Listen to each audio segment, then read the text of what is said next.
Welcome, ladies and gentlemen, to the Hero Nation Show, the place where business owners and entrepreneurs just like you come to learn tools and tactics to live more epic lives. Today, I am your host, and him, well, that's Wayne Salmans. Learn the name, write it down, pencil it in your notebooks. Boom. All right, and today we're going to be talking about what causes your teams and your businesses to disintegrate. Dude, this is a big deal. You don't have a team. Do you really have a business? It depends. Lots of people have businesses without teams. Nobody succeeds alone, but there's a whole lot of ways to look at it. That's a different podcast. Okay. Have you ever heard? I can't tell you how many times I've heard this. People say, "My people will never leave me." Yeah. Right? My team members will never go. Everybody loves me. They're never going anywhere. Congratulations, you're about to fail. Yes, congratulations, you're about to have an experience. Mm-hmm. And here's what people will leave, and there's lots of different reasons. And so often, let me ask you, what are some of the blind spots for leaders? What are some of the blind spots that would lead them to believe my people aren't going anywhere? They don't hear anything. They're only hearing maybe what they want to hear. They're writing their own press. Or they're like, everything seems to be going well. I haven't heard any complaints. Ooh, people like me. Oh. Yeah, we're making money. Yeah, you're in trouble. Yeah, I think those are some pretty good ones. What do you got? I think they underestimate. Here's what I think: a couple things. One, they think that people like me; they're never going to go anywhere. Or they've started to believe their own press, right? Like, I'm so good to my people; why would they ever go anywhere, right? All this stuff. Well, and I think here's something else that we don't think about. And sometimes in our business arrogance, yes, we don't think about the fact of like what's actually going on in other people's lives.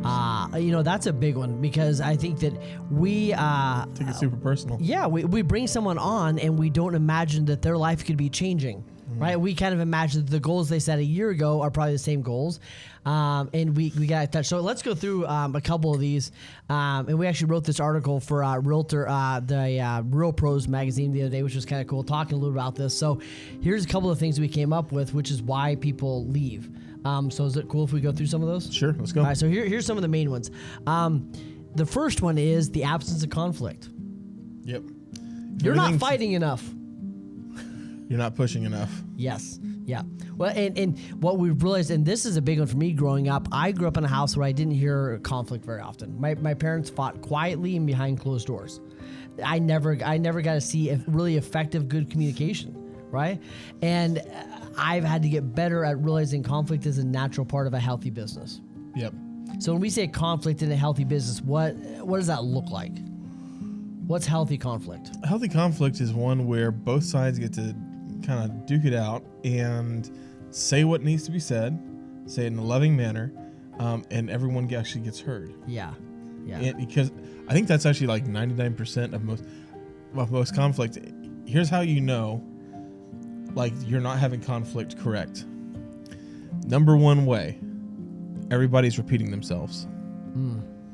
If someone is repeating themselves, right? If they're saying like, I don't think you're hearing me, I'm not being heard, let me say this again in a different way, and they're getting angry and angrier, you're not responding to the conflict the right way. Then the best way to respond, right, is to actually repeat someone's grievance against you back to them.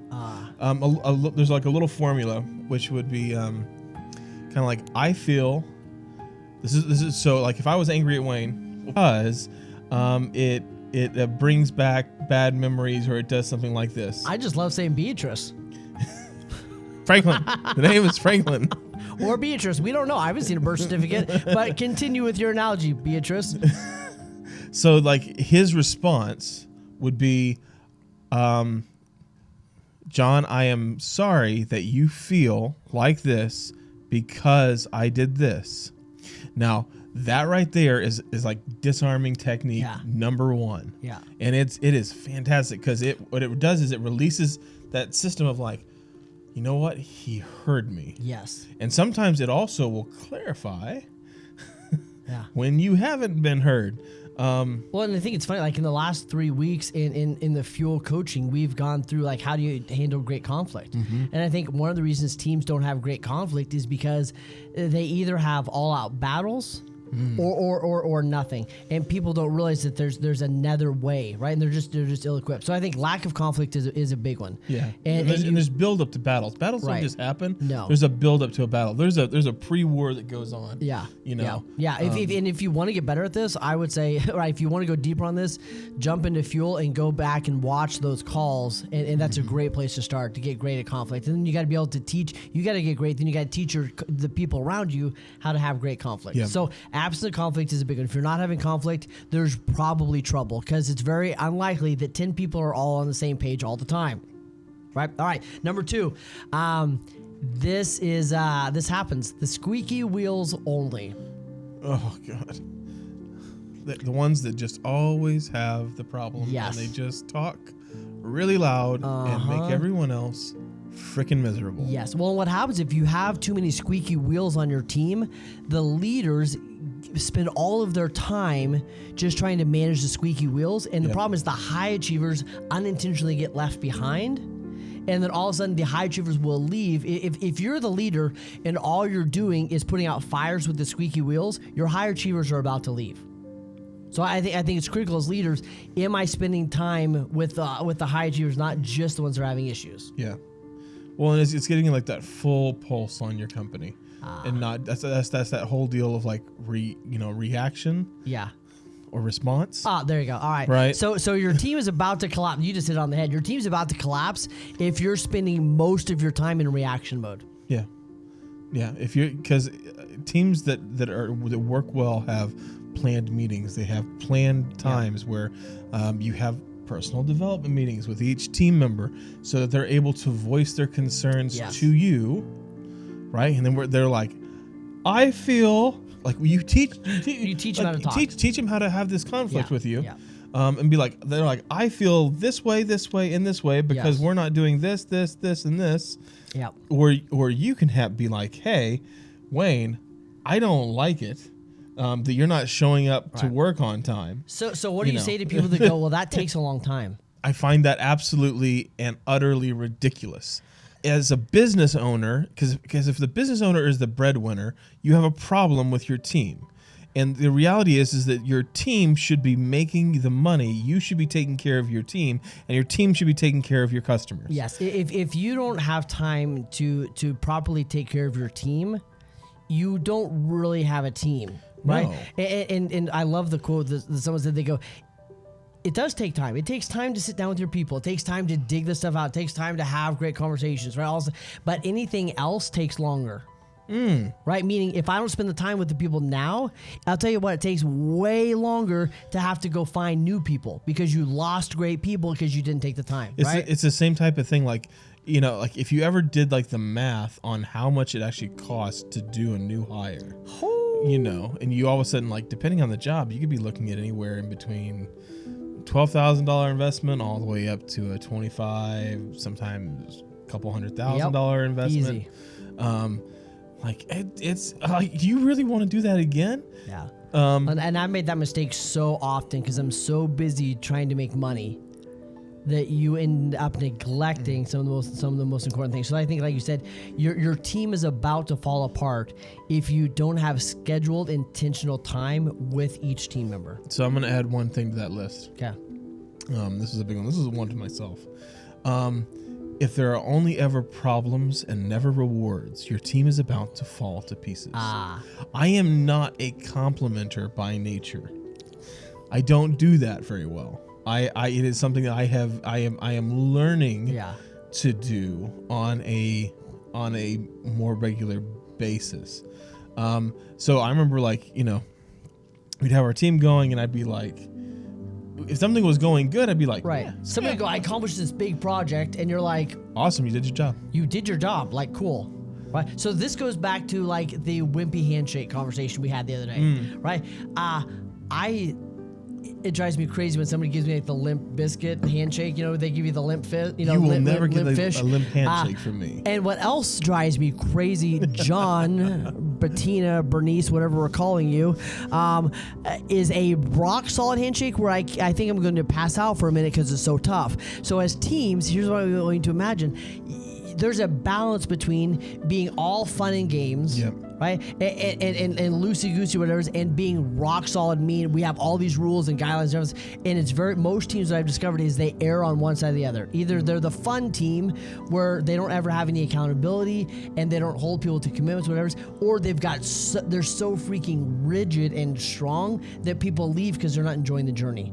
So as a leader, it's tough. And we spend a lot of time on our coaching calls with our clients about what's the balance? How do you find that balance in there? And you've got to find it. And sometimes people float from one part to the other. Yeah. Like my favorite are like the extreme. Yeah, like they kind of go from like, let's see if this pattern sounds familiar. The people come in, they're like, you know what?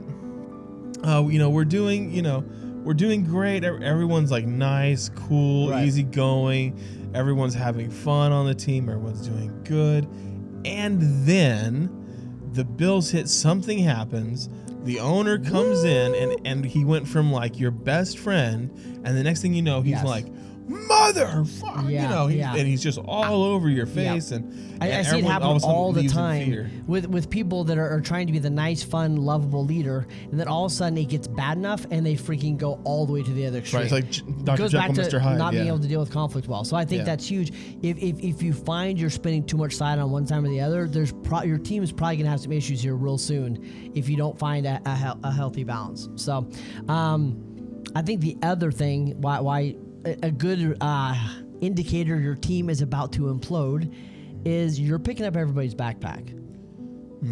That's where you start coming back behind them and doing their job. You're doing their job. You're cleaning up their mess. You're doing their work. Absolutely. And if you're doing that on a consistent basis, and especially if that doesn't lead to conflict, right? Yeah. Because like if I'm doing your work, and the conflict's about to happen in like 10 minutes, I'm going to be on your ass. Right. But sometimes people are just like, you know what? We're just picking up the slack. We're just kind of going along. The problem is that a lot of times that actually introduces a pattern. Yeah. When I when I don't do what I'm supposed to do, it still gets done by someone else. I'm still getting paid. And I see so many leaders or people that think they're being leaders, and they think that that's what they're supposed to do. They think what they're supposed to, if they were a great leader, they're willing to get in the trenches and help everybody. And there's some truth to that. Yeah. But what ends up happening is they take on all the responsibility. Somebody goes, man, I'm not getting enough leads. And instead of that leader helping them discover how they can go get more leads, the leader goes, oh, you know what? I'll fix it. I'll try to figure out what we can do right. They take all the responsibility back. And all of a sudden, as a leader, you're carrying around 10 backpacks, which really sucks because you already had your own backpack, right? So now you got all... And you're actually stealing people's power, right? You're disempowering them by not allowing them, like you said, to go through the journey to learn how to carry. You got to sit there and go, all right, I'm not going to help you, but I'll help coach you on how to carry your own backpack. I will teach you the way to do this. There you go. Yep. But I'm not going to do it for you. Right. You're only going to learn this by muscle memory. Yes. Yeah. Yep. I can show you how to drive a nail. I'm not going to drive it for you. That's it. Yep. Yeah, because people go, man, this nail's really hard to drive. And we jump in and we go, oh, man, I'll do it for you. Yeah. Let me show you how it's done. And you've created all these people on your team that are reliant on you doing their job, and you don't really have a job. Yeah. And I think that really, like, a lot of that comes down to, on our side, of also picking people that self-educate themselves and that learn from themselves. Yeah. A sign to me like that something is going really wrong in any kind of company is when everyone is waiting for you to teach them. Oh, that's and good. No one is going out and learning on their own. I want to see that people are actively trying to improve themselves and the company that they're in by what they're doing on a daily basis. Not waiting for the CEO to spoon feed them some type of amazing epiphany, which is apparently going to change their life. If you're a leader, one of the questions I love asking people that I'm coaching, and I love getting our coaching clients to ask their team members is, what are some of the traits of someone that's succeeding at a really high level in your role? And what are you going to do to get better at that? Are they amazing at closing, or are they awesome at understanding the disc profiles? What is someone in your role amazing at, and what are you doing to up your skills? right? And what are you doing on your own to up those skills? So I think it's if your team is coming to you for everything, you probably have a problem. If they're not self-educating. Yep. And we've made the same commitment around our coaching clients. Like, I'm not going to coach someone that I have to drag. We all need encouragement from time to time. Yep. We all need help. We all need accountability. But if I have to drag you consistently, that's not a win. Yep. All right. Exactly. Any other signs that your team is about to implode? I don't think so. I think that's your list and a couple more. I think that is, yeah. So here's what I think that if you're gonna walk away from this conversation, I would walk away with a couple things. One, you've got to schedule time to go deep with your team members. Don't assume that their goals haven't changed. Don't assume that everything in their life is the same as it is. Don't assume that just because they're smiling and getting their job done that everything's cool. You got to schedule time to go deep with them, and really be present in that moment. An attitude of your team is your indicator of the future. And if you don't, like, as much as people like to look ahead and to like, I think this is what's going to happen in the market. I think the market's going to go up or down here. I can tell you whether your company is going to go up or down by listening to the heartbeat of your team. And if you have that heartbeat set, you're good to go. Yeah. One of the things that we do is we've got weekly questions that you should ask your team members. So if you don't have great questions you're asking your team members on a weekly basis, we'll probably drop the link somewhere. I don't know where we'll put it somewhere around here. And I would go get those questions and then begin to ask those to your team members on a weekly basis. Right. I think that would be a great, if I was going to choose the next action, that would be it. And pay attention. Anything like, just like we said, this takes a minute, but anything less is going to take way longer and cost you way more. Guys, this has been the Hero Nation Show. I hope you enjoyed it. Send us your comments, your questions. Hop on to theheronation.com to find out more about us. We will see you next week. Until next time, be your own hero. Boom.